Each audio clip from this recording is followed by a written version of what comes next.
You might be innocent, but you can easily make yourself look guilty. Today we're going to talk about the 7 mistakes innocent people make to make themselves look guilty.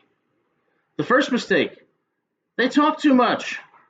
Let's say your supervisor calls you into his office and he says, there's a student complaint that you're never at your office hours and are never accessible. How do you respond? You say something like, I'm one of the most hardworking professors at this school. I care about my students so much, and I would do anything to help them, and I mentor so many students at this school. No, no, no, no, no. You're talking nonsense, and you're slowly making yourself look guilty because you're losing credibility. Your answers should be short, concise, to the point, and directly answer the question. Keep it short. I've been in my office hours 90% of the time, and the only time I wasn't there was when I had a personal situation I had to deal with. And leave it at that. Say it calmly and confidently. So remember, don't talk too much. Number 2, never change details. Don't say to your supervisor, I have been in my office hours every single time as scheduled throughout the entire semester. And then 2 minutes later say, actually, I recall there were a couple of times that I wasn't there, and the reason was because, one of my family members broke her ankle, and I had to travel here, and I had to attest to this and support her with that. No, that's not going to work. When you change details, you contradict yourself, and you lose credibility. Number 3, and this is a big one, don't become emotional, okay? When you're emotional, you lose credibility. You seem like you're insecure. You seem like you're worried about the allegations. So if your supervisor says, there's a student complaint that you're never at your office hours, and you say, oh, this is ridiculous. These students these days are so entitled. They think I'm going to be available anytime that I say I'll be available.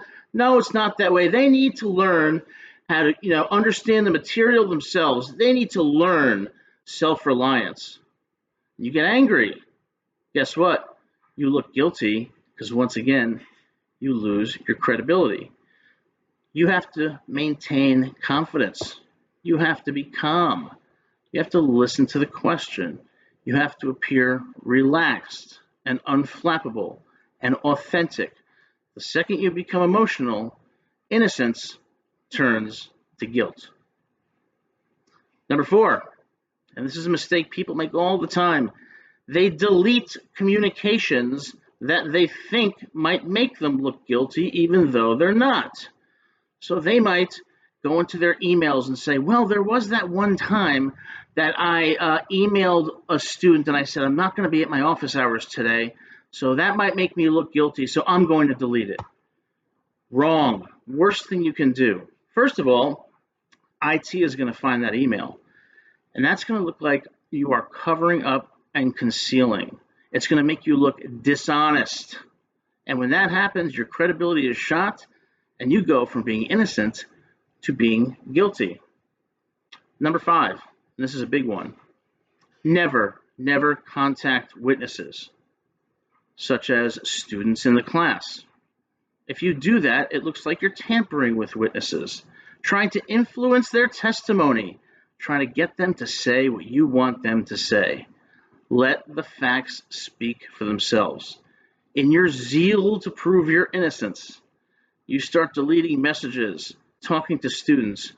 You are going to look like you're interfering with the investigation, and that makes you look deceitful and ultimately guilty. Number 6, please don't over-explain. Over-explaining is a textbook indicator of guilt, because when you think you need to over-explain something, it means you're giving so much credibility to the allegation and you're worried about its truth. So, for example, when they ask you, have you been in your office hours consistently throughout the semester?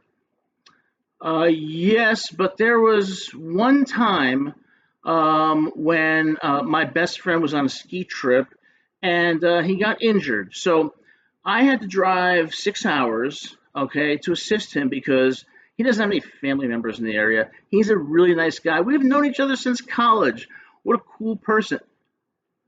No, you're over explaining.